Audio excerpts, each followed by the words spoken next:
felizes de estar aqui com você hoje.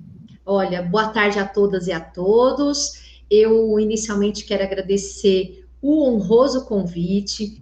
Professora Paula, eu me sinto lisonjeada, num primeiro momento, de falar para as mulheres, falar para todos aqueles que estão nos assistindo e nos ouvindo, enfim, mas o seu convite eu não teria como declinar, né? Você é uma professora querida, nós dividimos aí, né, a docência, que é o grande amor nosso. Então, eu primeiro quero agradecer por esse convite, me sinto lisonjeada de poder falar especialmente para você que é uma querida, para todos os outros queridos que estão aí conosco, a respeito de uma coisa que eu amo fazer, que é a advocacia criminal, que eu não fiz outra coisa desde então, que nós vamos contar um pouquinho aí dessa trajetória, né? Eu fico aí na busca, sou estudiosa do direito, sou uma pessoa curiosa, não sou informada, e é isso que nós vamos falar um pouquinho, para ver se as pessoas conhecem um pouco dessa área que é tão criticada, né? Então, eu estou à disposição, agradeço a ESA, e agradeço o seu convite em especial. Você é uma querida amiga, uma professora brilhante, escritora nem se diga, né? Escreve aqui. Então, é uma lisonja estar aqui nessa tarde para falar sobre o direito penal e a minha atuação e a atuação como um todo. Muito obrigada. Eu que agradeço, fico muito feliz. E, professora, já trazendo essa perspectiva de carreira, né, direito penal, que realmente é algo que as pessoas acabam não debatendo de uma forma, por uma questão de desconhecer o direito penal. Como é que você construiu a sua carreira, né? Como é que o direito penal apareceu na vida da professora Priscila? Como é que bateu o seu coração nessa área? Nossa, é uma história longa, mas muito fácil de ser contada.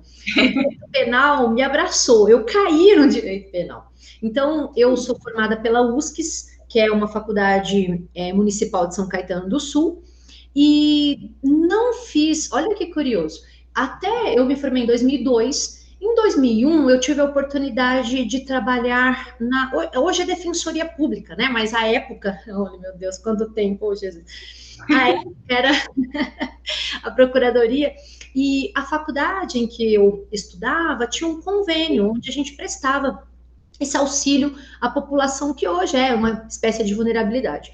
E desde então eu fazia o atendimento na área criminal, então lá tinha a área civil, né? Bastante coisa com divórcio, alimentos, e tinha a área criminal. E então eu já admirava os meus professores, então eu já tinha duas inspirações. A primeira delas é o professor Wander Ferreira de Andrade, e a segunda é a Estela Bonjardim, que inclusive é professora conosco lá na São Judas, que eu tenho uma honra, né, de hoje poder dividir com ela também a cátedra. E aí eu me inspirava neles dois, eu achava assim, eles tão inteligentes, né? Mas aí eu era uma mulher, menina, né, à época. Mulher, eu falava, nossa, como que eu posso mexer com crime? E, de repente, começou a vir um atendimento, outro atendimento, e mais um. Nós acompanhávamos, depois veio uma outra Estela, que era advogada, e eu comecei a não só fazer as peças processuais, isso em 2001, não só as peças processuais, mas a gente acompanhava, eu tinha carteira. Eu detesto quem fala carteirinho, né, clube? Eu tinha carteira, né, de estagiária, e a gente acompanhava as audiências. Dali em diante, eu não sei te falar. Não fiz outra coisa, olha que curioso. Eu até fiz alguma coisa ou outra na área do consumidor, acho bacana tudo. Fiz, assim, divórcio. Quando eu comecei, né, a trabalhar, é importante que a gente fale isso, porque às vezes a pessoa fala, professora, eu não tenho ninguém conhecido, eu não tenho parente, eu não tinha ninguém conhecido, eu tinha vindo de Minas, eu comecei, pegava fazia, né, solucionava lá o litígio na esfera criminal, todo mundo falava, mas mulher, a OAB 214, a minha OAB é 214.875, né, comecinho de janeiro. Então a pessoa falava, nossa, essa advogada aí, mulher, é muito complicado, né? Então, imagina, hoje ainda a gente sabe aí da luta, né, de mulher na advocacia criminal. Imagine, 2002, sei lá, nem sei, 18 anos, a gente tá falando de 18 anos. E aí tive muita resistência. É que eu comecei falando que eu sou inconformada, né, Paulinho? Então, o que aconteceu? Eu falava, não, eu comecei a me apaixonar, sabe? Eu não posso falar que é paixão, porque dizem que a paixão acaba. E eu, cada dia mais, eu amo, assim, quando eu vejo um caso, o caso é solucionado. E veja, desde então, né, não sei se eu posso me estender falando aí, mas eu acho importante dizer, eu tive muita resistência, porque eu não tinha a quem perguntar. Então foi quebrando a cabeça, eu errava uma tese, eu falava, nossa, eu fui pedir isso, e agora o que que eu peço? E aí dava certo com um cliente, o outro cliente falava, a advocacia criminal, ela tem muito problema, porque muita é indicação, porque é a confiança, você lida com o bem mais precioso daquela pessoa que está pré-julgada, que é a liberdade, né? A gente tem a vida e a liberdade não tem preço. Então, você sempre levar em consideração a confiança. E aí foi, ó, trabalho de formiguinha. Ah, tem uma doutora ali, tem... E aí comecei, né? Ah, conhece a doutora? Tinha dias, né? As pessoas me perguntam, você foi ameaçada? Como que é? Né? E aí eu fui devagarzinho construindo. Claro que eu sempre falo, fácil não é. Por que que não é fácil? Porque a advocacia criminal, ela não é uma advocacia que a gente pode falar que ela é uma questão matemática, aliás, que nenhuma, né? Mas você não pode afirmar, eu vou absolver, eu vou soltar, por que que a gente não pode falar isso? Porque a gente tem um magistrado, a gente tem um promotor. Então, quando as pessoas no início me procuravam, falavam, eu quero que solta. E eu nunca, né, eu construí e ainda continuo na construção da minha carreira, né, a gente continua na labuta aí, nunca mentindo ou prometendo nada que eu não pudesse cumprir. O que eu sempre digo, né, isso desde 2002 até hoje, né, a gente está aí na caminhada, graças a Deus, o seu trabalho, quando ele é sério, né, ele vai prosperando e a gente tem que ser insistente, porque tem essa questão do preconceito, não adianta falar que não tem, não adianta. Eu já começo falando desde lá do comecinho, né, eu ia com meu marido, eu e meu marido, nós tiramos, né, a carteira da OAB no mesmo período e passamos, então, a advogar também juntos. Então, às vezes eu ia, por exemplo, na penitenciária com ele, eu podia estar com a melhor roupa, Paulo, e ele podia estar sem gravata. Oi, doutor, o senhor vai entrar? Senhora? Ai, parece bobeira, né? Para quem está de ela veio aqui numa tarde falar que está preocupada dele, mas esses pormenores, eu acho que já dá ideia da resistência que a gente tem, né? De ter que provar que o gênero não tem diferença no direito, porque se é o direito, se o pedido é de execução, qual a diferença de ser uma mulher e ser um homem, né? E eu preciso dizer o seguinte, muitas pessoas me falam a respeito dessa construção da minha carreira. Eu não minto, nunca menti. Então, mas você vai soltar, eu sempre brinco, vou fazer aqui uma brincadeira. Quem solta é carcereiro. É verdade, eu vou pedir aquilo que eu penso que é o seu direito. Mas para isso vai ter a manifestação do promotor, a tese é essa. E as pessoas me procuravam no começo, falando assim, eu quero absolvição. E eu às vezes não via absolvição. Porque para uma pessoa que não entende do processo penal, a absolvição seria o melhor para o sujeito. Se o advogado não absolve, então ele não é bom. E hoje eu consigo, né, às vezes uma absolvição, uma tese absolutória, ela não é crível dentro de um processo. E para você explicar isso para as pessoas, né, olha, é melhor que você confesse. Então, foi muito importante na construção da minha carreira essa minha vontade de nunca parar de estudar. Porque na esfera criminal, Paulo, é bom a gente falar para quem, né, eu sei se tem estudantes aí conosco, provavelmente sim, e não é uma crítica, tá? Mas eu via muito assim, pessoas que atuavam na área criminal, criminal é fácil, sai lá na porta da cadeia, tanto é que as pessoas falam, porta de cadeia, enfim. Não, estudar criminal, e não é assim, porque, veja, é a liberdade da pessoa, não é uma advocacia de massa, que você vai trocar, e com todo respeito aos outros ramos da advocacia, tá? Eu não posso trocar o nome do José pela Maria. Por mais que o direito penal matar alguém esteja lá, ele não matou igual, não matou junto. Então, eu sofri certa resistência também com essa questão da gente ter que falar a verdade, né, na busca da persecução penal, e também quando as pessoas, os clientes, eles estão lá presos, a maioria, né, ou sendo acusados de crimes. As pessoas estão em desespero. E um dia, só para fechar a construção da minha carreira, um dia uma ex-presidente da OAB de Diadema, ela falou para mim assim, nossa, como é advogar no direito penal? Eu falei, a gente tem que gostar de pessoas. E não é qualquer pessoa que a gente tem que gostar. A gente tem que gostar de pessoas que estão pré-julgadas. Né? Porque aí a gente precisa voltar, Paulinha, e isso tem a ver com a construção da minha carreira, pessoas que são pré-julgadas porque a gente vive de vingança, o homem é vingativo. E toda vez que eu falo do homem ser vingativo, né, a gente se baseia em informações. Então, nós temos a questão, né, do que nos move. Ah, eu odeio, eu quero vingar.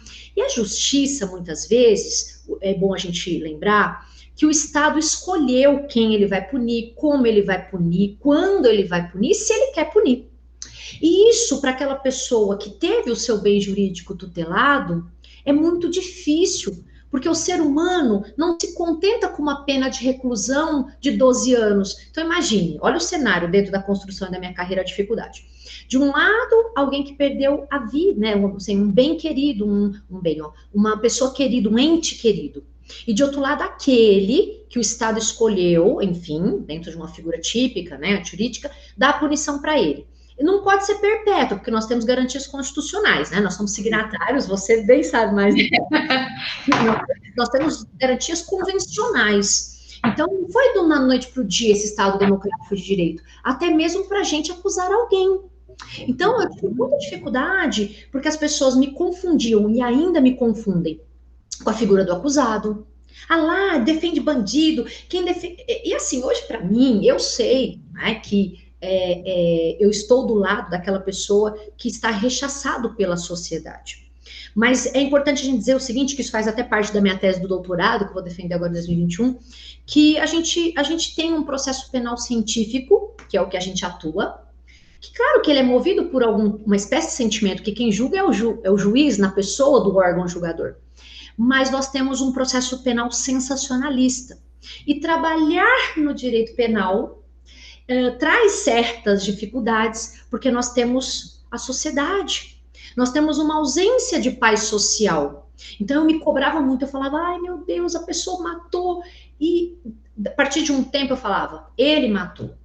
Não fui eu que escolhi o direito, não fui eu que garanti um Estado democrático de direito, que a gente tanto lutou, né, Paula? Exatamente.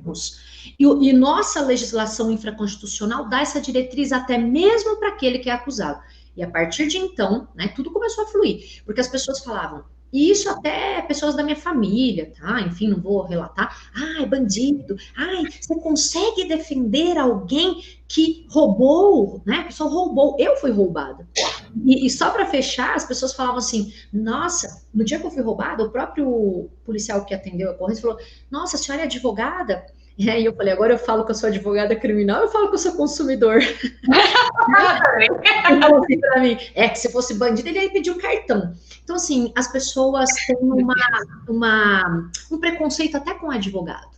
Porque o advogado, ele sabe, para saber, né, tudo do cliente. Então, as pessoas acham que nós somos coniventes com o possível erro. Aí eu falo, o que é bem ou mau estado? Claro que nunca vai ser suficiente para quem perdeu um ente querido, 12 anos de reclusão. Claro que não vai ser suficiente uma reparação, né, civilmente em razão desse crime acontecido. 100 mil reais não devolve uma vida, não devolve um carro. Mas o Estado, para ele poder, né, trazer aqui, afastar essa vingança a qualquer modo, que nós tínhamos nos primórdios, ele precisa estabelecer quem ele pune, como ele vai punir, ele precisa dar uma proporcionalidade. Então, a partir desse momento que eu, né, entendi isso, e isso fica muito claro para mim, que é difícil a gente falar para quem não é do ramo do direito, né, Paula? Sim. A partir disso, eu engrenei e falei, não sou eu, e eu assim, sabe, eu só tenho um problema que eu preciso ainda me desvencilhar. Eu pego as causas para mim, assim. Então, essa semana, por exemplo, é uma semana que está muito complicada. Estou na delegacia, aí teve uma resposta à acusação de um envenenamento. Então, eu descanso, né? Eu durmo, mas eu não descanso. Por quê? Porque eu fico pensando, nossa, ele está injustamente, ele está preso, ele está no regime semiaberto. Aliás, ele está no regime fechado, mas determinado semiaberto. Quem vai devolver a liberdade para ele? Então, a advocacia, a construção da minha carreira foi de pouquinho em pouquinho, estudando, apanhando, errando, e claro, né, tendo a humildade de saber que a gente realmente não conhece tudo, e em cada momento a gente está apto para aprender, né? Exato. E lembrar que a gente lida com por mais que a pessoa esteja sendo julgada, a gente tem as garantias que lhes são inerentes dentro de uma persecução penal, porque eu posso chegar ao final, pode não ser ele, enfim, né? Como a gente viu aí com a questão da Mari Ferrer, né? Enfim, então surgiu a Priscila advogada, né? Julgada no direito penal.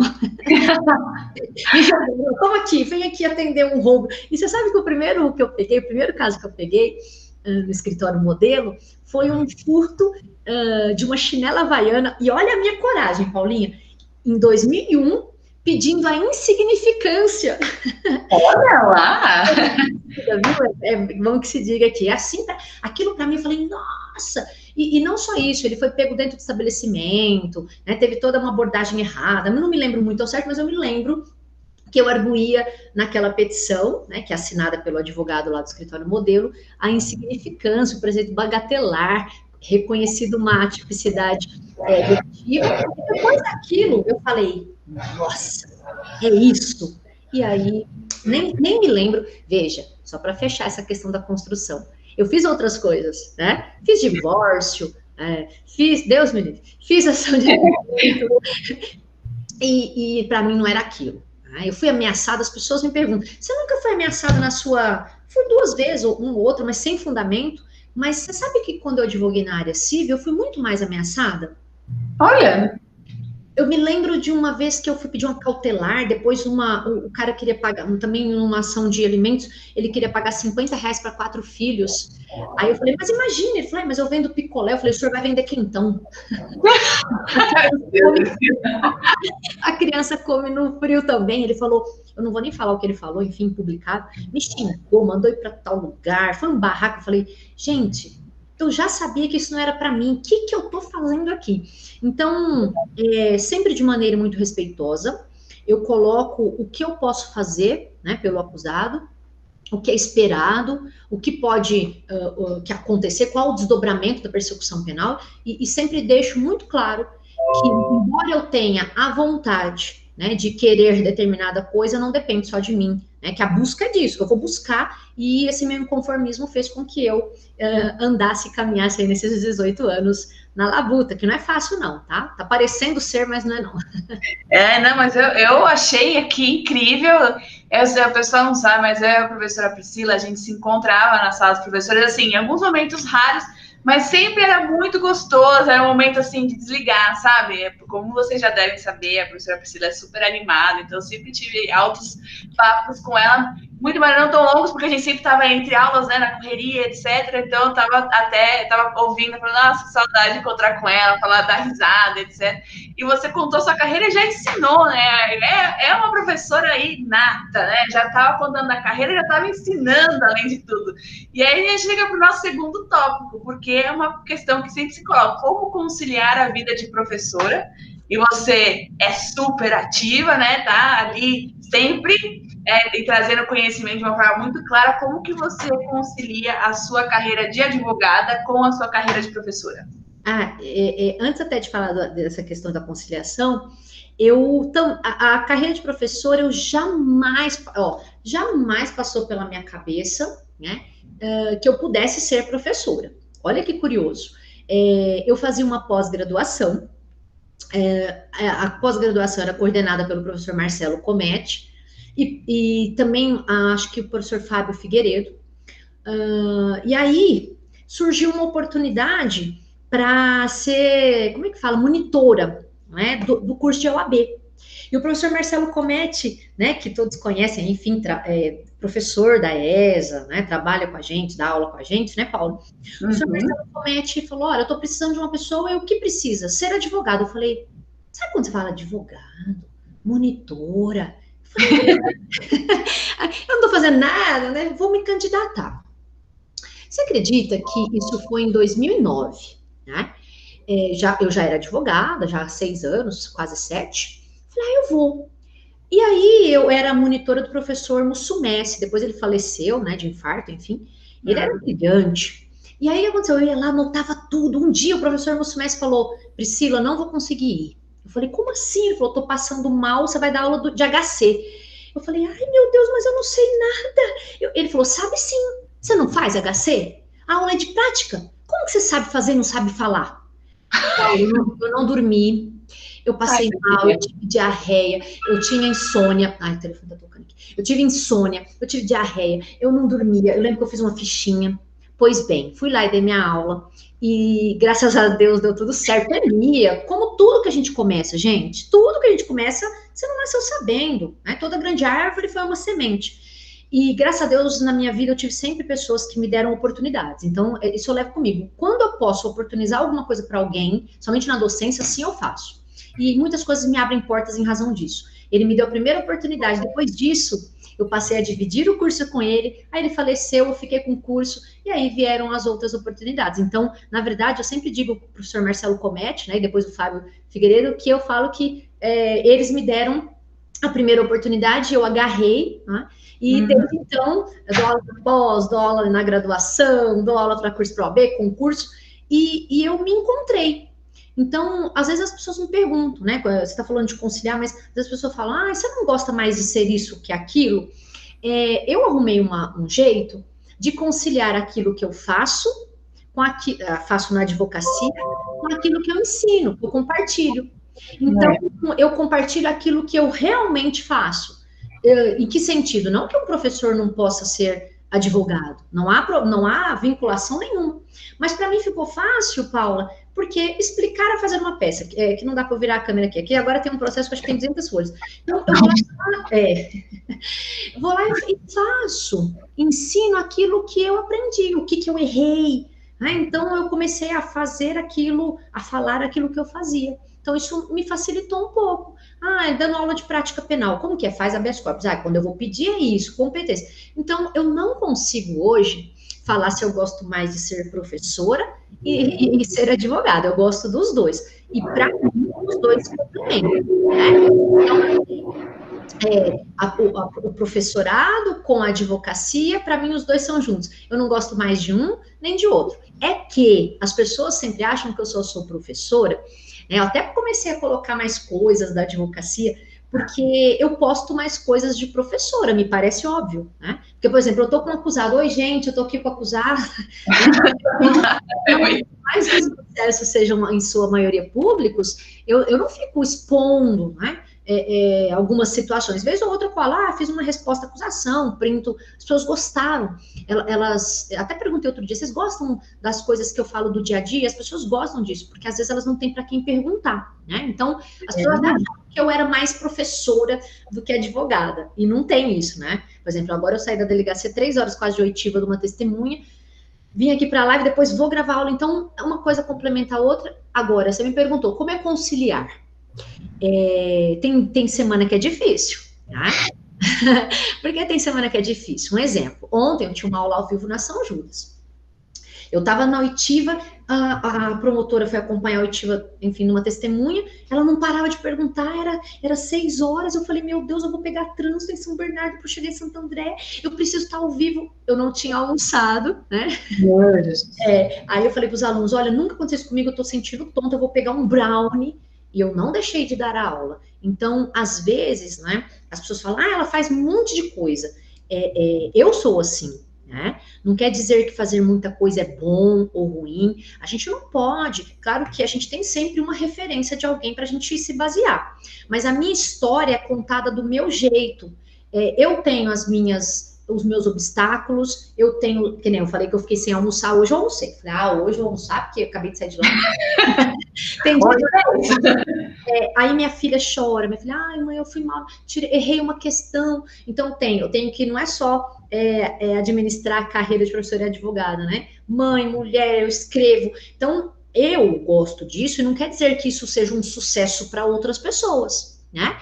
Eu posso falar que para mim foi sucesso, porque quando eu prestei o AB eu não tinha jeito de pagar, então era só minha única chance, para mim foi difícil, eu tenho as minhas dificuldades, eu não tinha ninguém, eu não tinha escritório, eu falei, meu Deus, como que eu vou atender, onde eu vou achar alguém? Então, dentro das minhas dificuldades, eu me encontrei nas duas carreiras, e eu acho isso para mim, né, eu gosto de dizer que isso, eu amo os meus alunos, eu fico respondendo os alunos no Instagram, eu gosto do carinho, né, e do reconhecimento dos alunos. Às vezes eu quero desistir, eu falo, não, eu vou dar aula, na advocacia eu atendo alguém, mas o carinho que a gente recebe na docência, né? A gente não agrada todo mundo, isso é bom deixar registrado. Nem estamos aqui, nem Deus, para aqueles que assim, né, creem, agradou, mas eu gosto dessa questão do reconhecimento, eu gosto de ver meus alunos brilharem, eu sou muito orgulhosa. Eu encontro os alunos e falo, passou na UAB, meu aluno. Então, eu gosto de saber que, de alguma forma, eu compartilhei, né? E compartilhando, eu fui um pedaço da história de alguém. E eu sempre falo o seguinte, Paula, sendo advogada ou sendo professora, eu lido com os bens mais importantes das pessoas. Porque sendo professora, eu lido com o sonho. Nós lidamos, né? A gente lida com o sonho. Eu lembro muito bem o meu sonho de mostrar na minha casa que eu seria bacharel em direito. Nossa, eu me formar dentro da dificuldade. Então, é um sonho de alguém. Né? Uhum. Eles esperam, e estou falando do bacharelado, mas as pessoas sonham ser policiais, sonham, enfim, qualquer tipo de, né, de atuação na minha área de professora. Então, eu lido com o sonho, não dá para brincar, entendeu? Eu me sinto que nem quando tem prova da OAB, eu não durmo. Meu marido morre quando é domingo. Eu dei na aula, falei, cai. Então, a minha vitória deles é também a minha vitória. É muito estranho de falar isso. E na advocacia, a gente também lida com a vida das pessoas. Não dá para brincar. Não dá para falar assim, eu vou fazer qualquer coisa. Não dá. Porque eu tô lidando com o bem mais importante de alguém. Ah, mas é alguém que matou. Pois é, mas o Estado não deixou você matar também, porque se você mata também, você também é criminoso, e assim vai. Então, conciliar, para mim, é uma lisonja, porque eu sempre estou mexendo, né? Isso faz eu querer estudar mais, porque melhor ninguém nunca vai ser perfeito, na verdade, mas você pode sempre aprimorar, né? E quando eu entro na sala, ou quando eu pego um caso, eu jamais, eu faço 1000 coisas, Paulo, mas eu administro de um jeito que eu possa sempre fazer o meu melhor. Pode, às vezes, não ser o melhor para a pessoa, e às vezes não vai ser mesmo. Mas eu durmo com minha cabeça tranquila nesse sentido de que eu fiz o meu melhor. Então, todo dia que eu acordo, eu falo, o que eu vou melhorar para alguém, e isso não é para, ela é santinha, eu não sou não, eu tenho 1000 defeitos, tá? 1000, sou chata, eu queria agora estar aqui, eu perfeccionar, eu não gosto que ninguém sabe, eu tenho minha letra, eu tenho meu jeito, meu parágrafo, eu sou enjoadíssima, tá? Eu me comprometo sempre quando eu acordo a tentar, se eu não puder ajudar alguém, que Deus me livre de eu prejudicar, e assim a gente segue, é difícil, né, mas com amor, quando você gosta, para mim não é árduo. É tão estranho a gente falar isso, né, Paula? Mas é verdade. Eu falo, ai meu Deus, eu tava no trânsito, eu não quero mais. Aí eu ligo a câmera, que hoje é câmera, né? Eu ligo a câmera, vejo aqueles nomezinhos, né? Falo, nossa, gente. E aquilo vai me acalmando, é tão estranho. Então eu falei ontem com os nossos alunos da São Judas, eu falei, nossa, eu tava nervosa sem comer. Aí eu vejo eles falando, não, professora, calma, vai dar certo. A gente tava esperando a semana inteira para sua aula. Aquilo para mim é um bálsamo. E eu gosto do que eu faço, acho que facilita, né? E Deus me ama tanto, porque assim, eu gosto do que eu faço e faço o que eu gosto. Não tem como falar, né? Eu seria muito injusta de dizer qualquer coisa para me lamentar. Então, eu concilio, eu dou um jeito. Tem hora que eu quero largar tudo, todo mundo tá meio assim, né? Eu quero pescar, quero vender miçanga na praia. Quero vender miçanga na praia, mas eu falo, ah, não. Tô pagando caro nesse doutorado. Não, foi difícil tirar aquela OAB, não posso rasgar assim para frente. Aí eu cato os baldes de volta e sigo a minha caminhada, né? Com certeza, eu achei brilhante, acho que é um exemplo, e é muito importante que a professora Priscila falou, lembrar que a régua é de cada um, né? Então, o que a conciliação da professora Priscila não foi que ela nasceu já e já conseguiu, né? Ela teve toda uma trajetória e todo mundo tem que respeitar a sua própria trajetória nesse sentido. Então, essa a ideia. Assim, eu digo não se comparar, porque hoje a internet, não te cortando, não, mas já cortando, enfim, eu falo muito, você vai cortar, viu, Paulo? Eu tô falando isso porque a gente está sendo muito cobrado. A internet traz muito uma ideia de perfeição.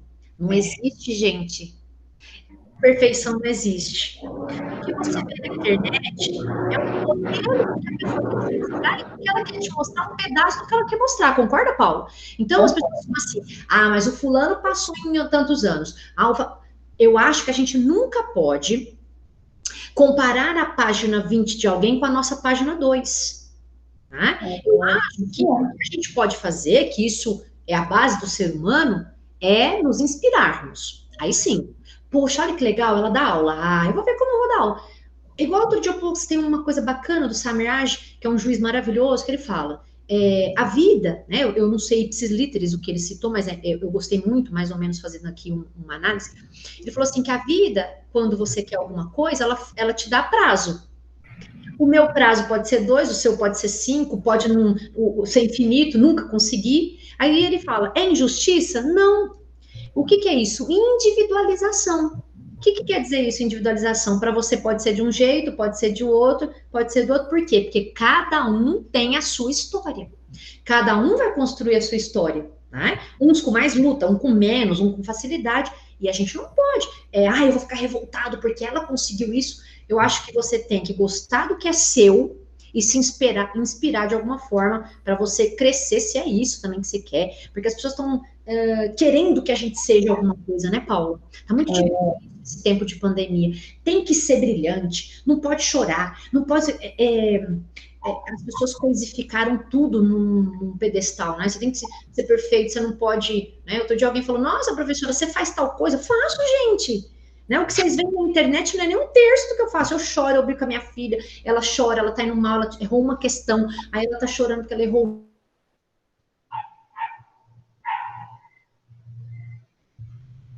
Pensando que a vida é perfeita, eu não consegui meu AB, eu nunca vou conseguir. Fulano conseguiu AB em tal data, fulano advoga mais tempo, eu não consigo cliente. Eu acho que a gente tem que murmurar menos e tentar achar alguma solução, mas não porque o outro achou, o cobertor dele é mais bonito que o meu. Não comparar nesse sentido. E eu falo isso mesmo, e sim inspirar. Aí eu acho que é uma força motriz para você, sei lá, seguir o sonho, a vontade, né, e fazer o que gosta, porque às vezes as pessoas não podem fazer o que gostam. Então, eu quero deixar registrado aqui que eu tive, desde 2002, essa sorte de fazer o que gosto. Mas antes disso, não. E eu não posso falar do tanto que eu sofri para trás. Não fazia o que eu gostava, não estava feliz. Então, a gente constrói a nossa história. Tijolinho por tijolinho. Se o outro construiu um tijolo rápido, que sorte a dele, Deus abençoe e não me desampare. E vamos construir do nosso jeito, né? A comparação está muito complicada. Eu não sei se você também está sentindo isso. E isso também reverte para nós, né, Paula? Aqui na nossa atividade, seja como professora, seja como advogada. Então, a gente não pode comparar a página da pessoa. Você não sabe a história de cada um. Uma vez, uma pessoa falou para mim assim, tá? Eu vou nem colocar os nomes, por questão de, claro, né, ética. Mas você não dá uma aula como a fulana, né? Você dá uma boa aula, mas você não dá como a fulana. Eu lembro que eu enchi, assim, eu tinha uma lágrima, né? Eu falei, realmente, eu não dou como a fulana, mas ela tá há 20 anos dando aula. Eu tô há 9. Eu tô muito contente com a minha página 2. E eu tô muito satisfeita com a minha página 2. Então, você entende isso? As pessoas querem que você seja algo, né? Então, isso traz uma infelicidade. E a infelicidade reverte em muitas áreas da nossa vida. Então, é isso, né? Que vocês aí construam a história de vocês. Claro, né, que eu tô falando aqui do que deu certo, gente. A nossa live é do que deu certo, né, Paulo? Tem todo e do que dá errado, vocês vão fugir da live.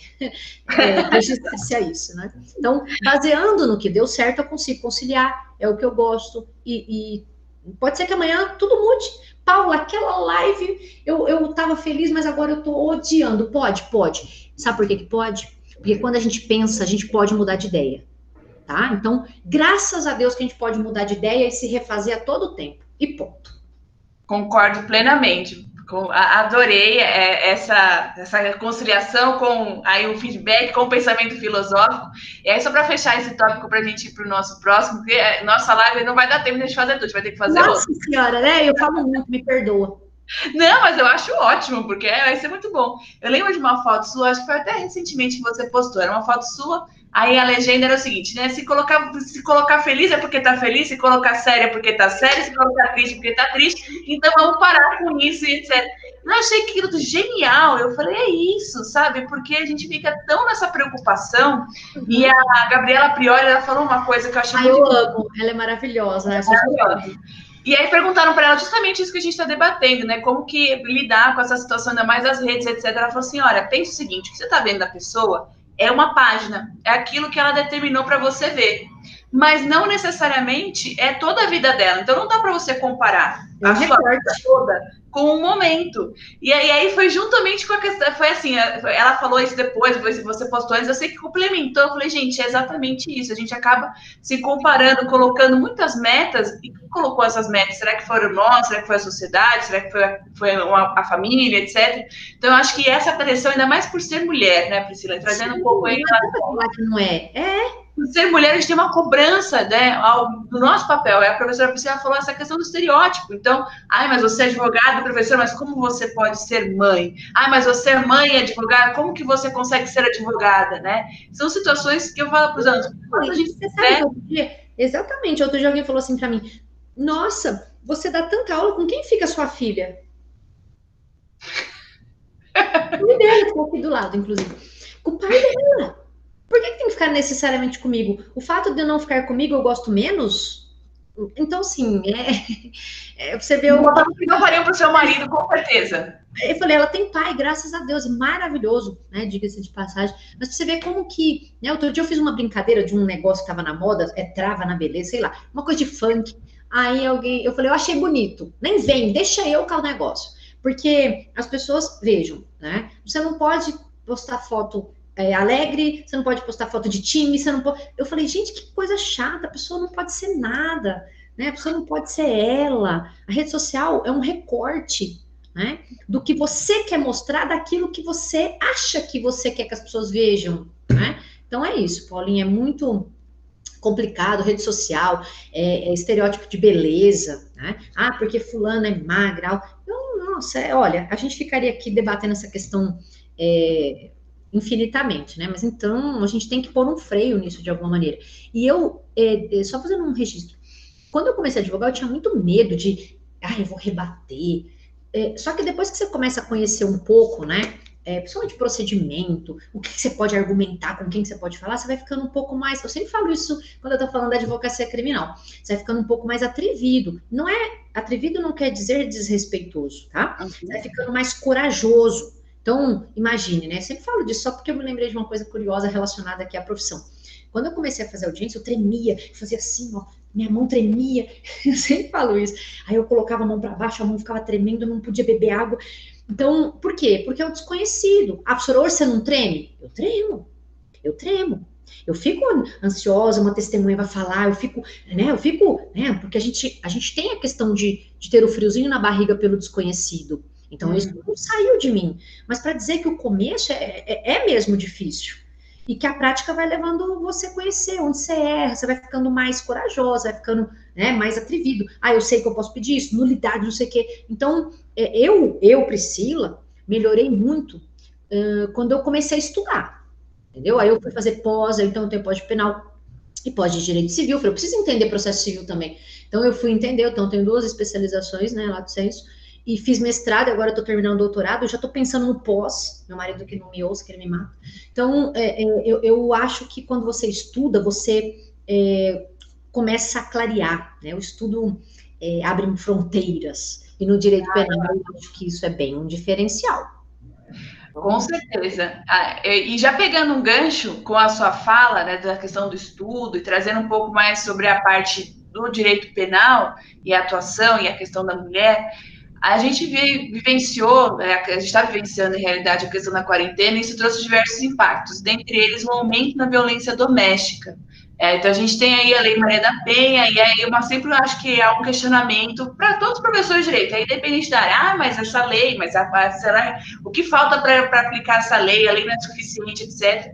E aí a gente vê essa dificuldade em relação à violência doméstica, né? E às vezes uma confusão, que as pessoas não entendem o que é a violência doméstica, a violência de gênero, etc. As microviolações, né? Essa questão que a professora Priscila no começo mencionou, né? Quando chega no fórum, mas a mulher, será que ela é advogada? Né? Já tem um problema, uma microviolação. Como é que você enxerga, professora Priscila, a questão da violência doméstica no Brasil, a aplicação da Lei Maria da Penha?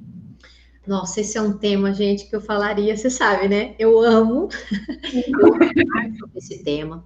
Desde 2006, desde da implementação da legislação, eu lido com isso, né? Escrevi, inclusive, junto com maravilhosas mulheres da Faculdade de Direito de São Bernardo, sobre uma obra ligada à mulher, né? O feminismo e a contemporaneidade.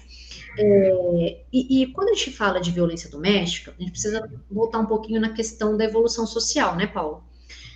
Nós somos essencialmente um país machista. E vejam que aqui não é, ela é feminista, não é contrário, entende? Machismo não é contrário de feminismo. Porque o machismo, o homem entende que a mulher é um objeto subordinado a ele. E o feminismo não. O feminismo, ele entende que a mulher e o homem são iguais perante a lei. Essa fala é trazida, inclusive, pelo professor Mário Sérgio Cortella. Eu gosto muito, quando eu vou iniciar, né, falando aí sobre a violência doméstica familiar, dessa desigualdade existente nessas relações. E aí, toda vez que eu vou falar de Maria da Penha, eu sempre tenho alguma pessoa que quer ser engraçadinha, enfim, falando, não tem João da Lapa, né? Eu vi direto, eu tenho isso, viu? Mas a mulher, ela é fraquinha, vai carregar pedra. Mas sei lá, outro dia alguém falou isso, eu falei, querida, eu não quero carregar pedra, eu quero carregar diploma. Pedra deixa você. Maravilhosa. Eu estou respeito se tiver alguns meninos aí conosco, tá? Não é nada contra X, Y, Z. É que o machismo é estrutural, ou seja, é da nossa sociedade. Nós temos mulheres machistas, então o machismo não é do homem gênero, tá? Então o que acontece? Nós precisamos, vocês sabem aí, todo mundo sabe a história da Lei Maria da Penha.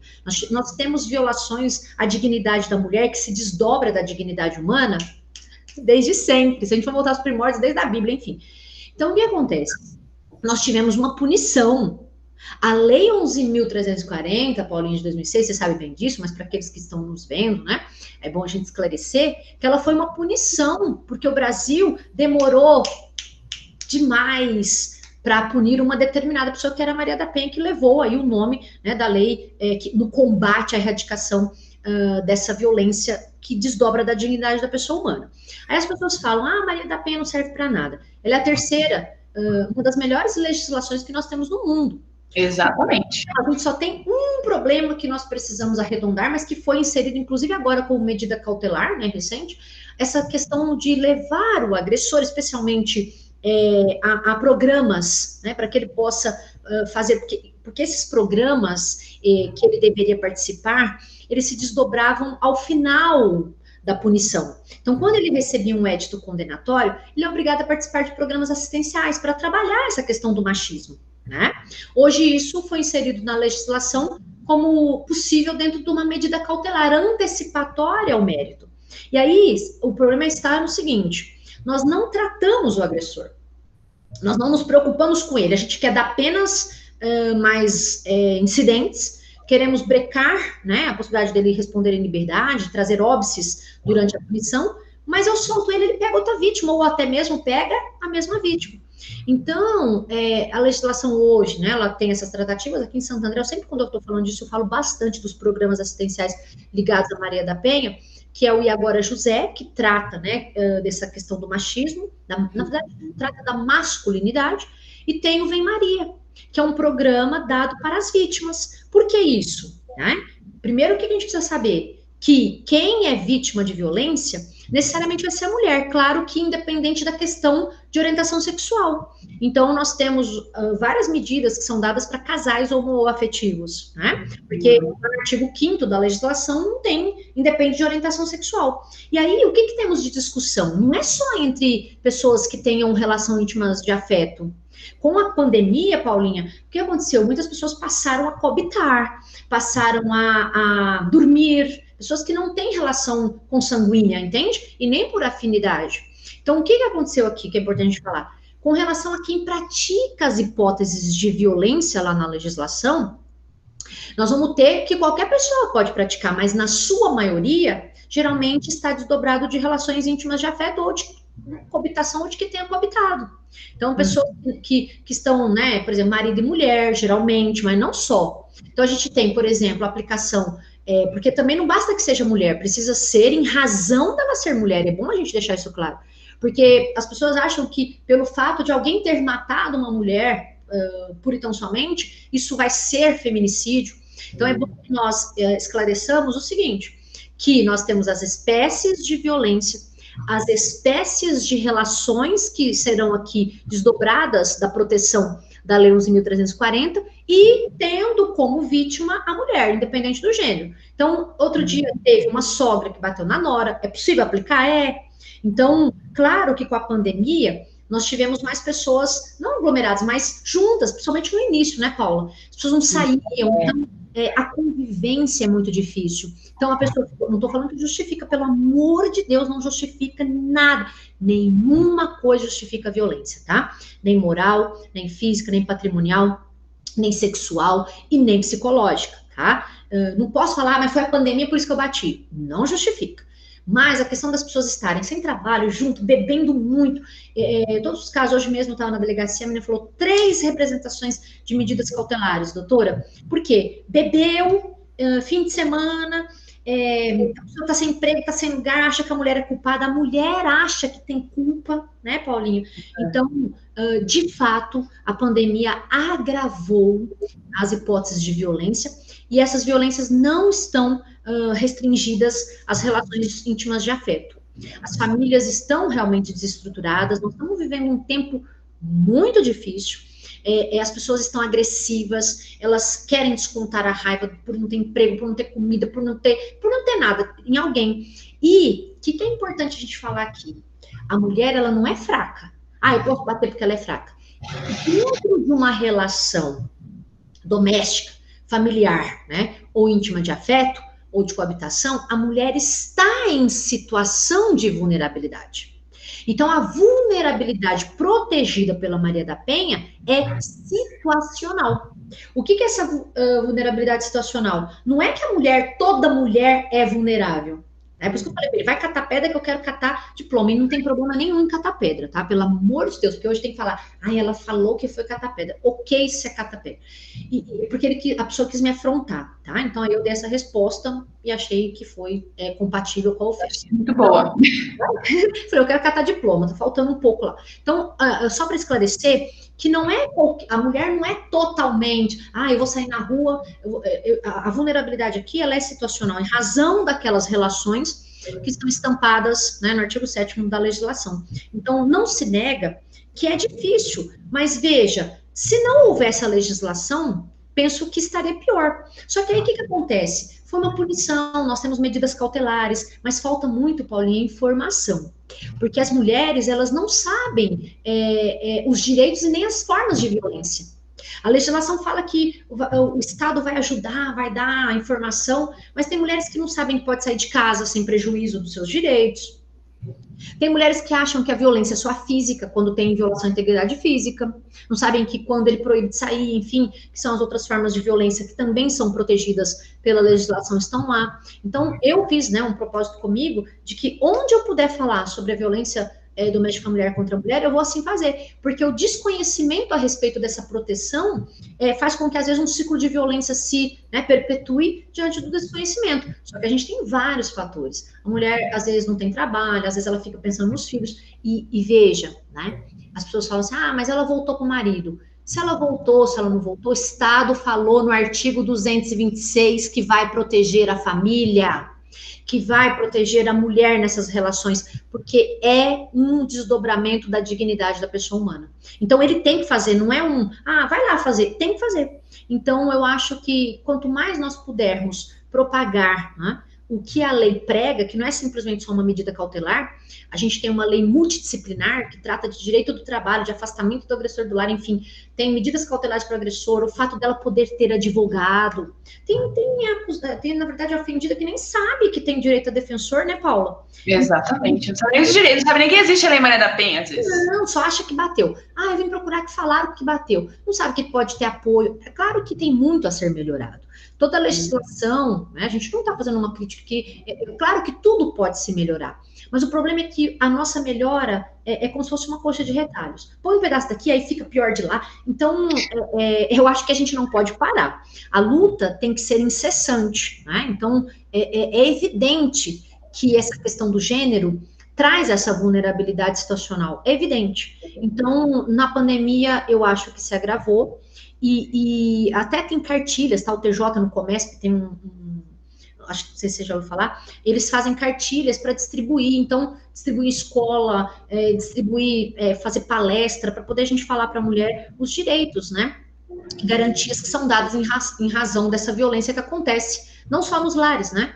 Desdobradas de violência doméstica também e relações de afeto. Então, a lei é boa, sim, só que depois que inventaram a pólvora, né, Paula, por exemplo, fica mais difícil, porque, por exemplo, eu dou medida cautelar, mas ele vai e arma, né? Dá o tiro, então... Mas imagina se não tivesse a cautelar, então não dá para falar que a lei é ruim, tá? Com todo respeito em quem pensa de contrário. Pelo contrário, ela é uma legislação das mais aclamadas no nosso no planeta aí.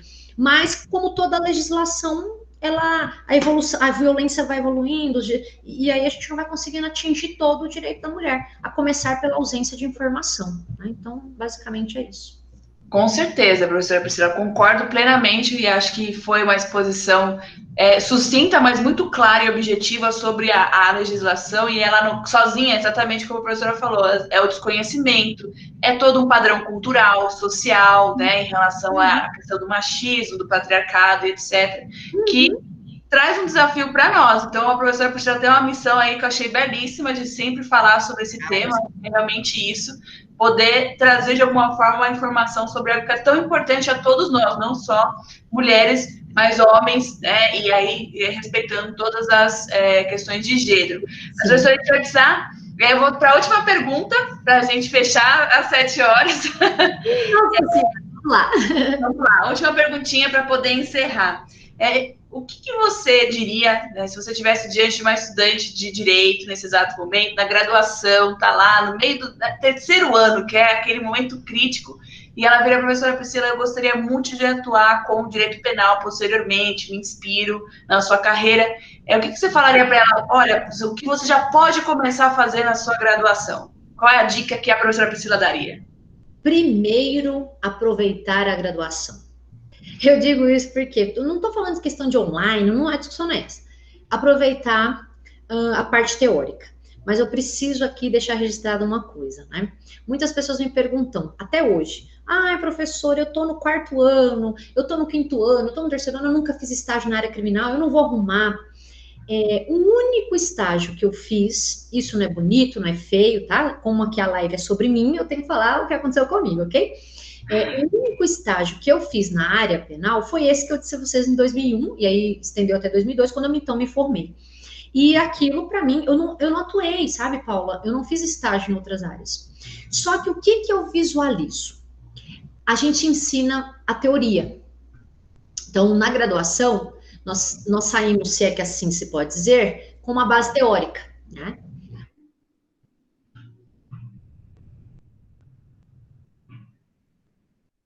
Na prática, a teoria é outra. Então, o que acontece, né? Eu não fiz estágio, vai dar certo eu trabalhar? Vai. Por quê? Porque aprender o direito, e especialmente o direito penal, vai ser no dia a dia, né? Claro que vai ser mais difícil para aquele que nunca viu, para aquele que não sabe nem, gosta, mas nunca fez nada. Então, o que eu sugeriria? Que já começasse a estudar voltado. Tem alunos que já estão estudando no 3º ano para carreiras de delegado, né? Olha que legal. Então, ele é melhor que eu. Não é isso. Cada um vai seguir a sua carreira. Então, se você está no 3º, 4º ano, já começar, né, a pegar firme, porque, na verdade, 3º e 4º ano, dependendo da faculdade, Paula, já terminou o direito penal, aí você esquece. Então, sempre tá antenado com a questão da jurisprudência, ter sempre uma doutrina para relembrar, porque quando a gente fecha o 5º ano, para aqueles que querem ser advogados, vem a OAB. Eu, graças a Deus, passei de primeira, né? Eu passei na primeira prova e tá tudo certo, se eu não tivesse passado também, tava tudo bem, mas era a única chance que eu tinha. Então, eu Priscila, sugeriria, para você que quer atuar na área criminal, já comece a ler, procurar jurisprudência, né? Resolver questões, e se for possível, pegar um estágio. A professora não tem, o estágio paga X, isso não é matemático, tá, Paulo? É bom a gente deixar claro. Tem gente que brilhou fazendo estágio, tem gente que brilha sem fazer estágio. Tem gente que não brilha de nenhum jeito, e tem gente que brilha de qualquer jeito. Então, se você gosta, já é meio caminho andado, porque gostar de direito penal, a gente gosta só na faculdade. Depois, quando começa a advogar, Não é tão fácil como parece, né? Então, as pessoas fazem outras coisas e acabam abandonando o direito penal, né? Eles falam que namoram o direito penal e casam depois com o processo civil, enfim. Então, eu sugeriria que fizesse leitura de obras renomadas, né? Que não deixasse o direito penal no primeiro ano e segundo ano, a depender da sua faculdade, ficar esquecido.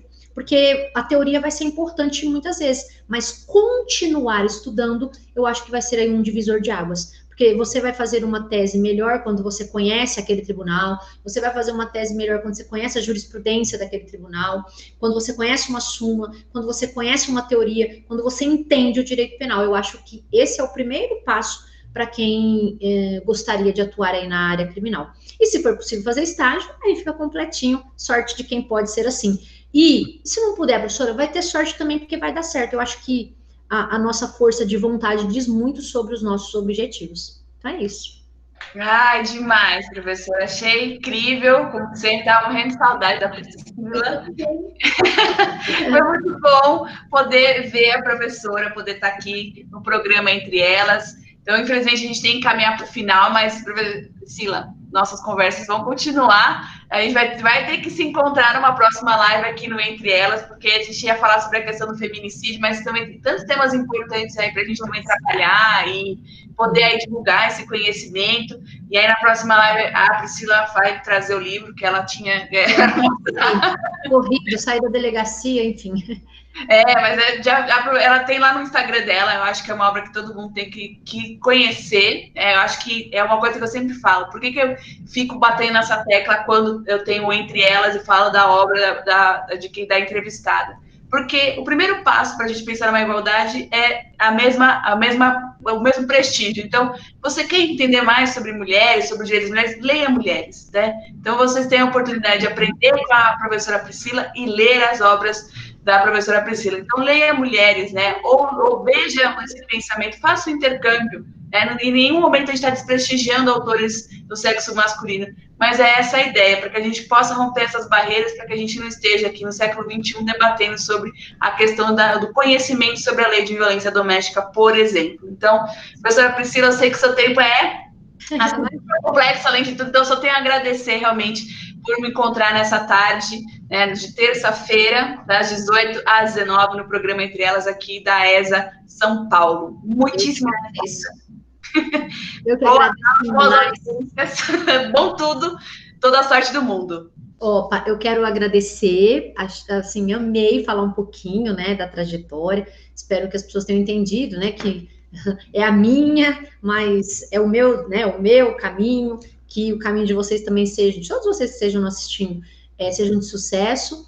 Agradecer, Paulinha, esse convite maravilhoso de falar, né, da advocacia, da militância da advocacia criminal por uma mulher, no seu programa Entre Elas, e também te parabenizar por esse projeto tão maravilhoso, de você dar voz, né, para as mulheres falarem sobre as suas atividades, que não deixa também de ser um desafio, né, hoje, um programa que vai ter apenas entrevistadas em regra, falando aí das suas atividades, daquilo que permeiam, né, a questão do feminismo. Então, eu queria te parabenizar a ESA, uma grande escolha, um grande projeto, desejar muito sucesso para você, que só vai brilhar muito, dizer que eu sou sua fã, tá, independente disso, e que foi muito bom te reencontrar, mesmo aqui por câmera, e que tudo passe logo, né, que a gente precisa vencer esse momento tão crucial para as nossas vidas, um divisor de águas que está sendo muito difícil para muita gente, muito complicado, né?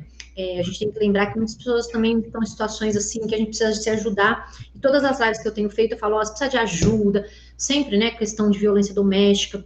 Eu tenho recebido até mensagens no meu Instagram, então eu estou à disposição, né, a gente vai junto. Então, nós estamos juntas, né? Então, contem comigo, meus parabéns pelo seu programa, pela sua, né, dedicada, ser uma menina dedicada, enfim, e desejo muito sucesso e pode contar comigo aí para o que você precisar, tá bom? Fiquei obrigada. Obrigada. Boa noite a todos e a todas. Boa noite a todos e a todas. Professora, muitíssimo obrigada, estamos juntas e até a próxima. Um beijo. Tchau, tchau. Beijo, tchau.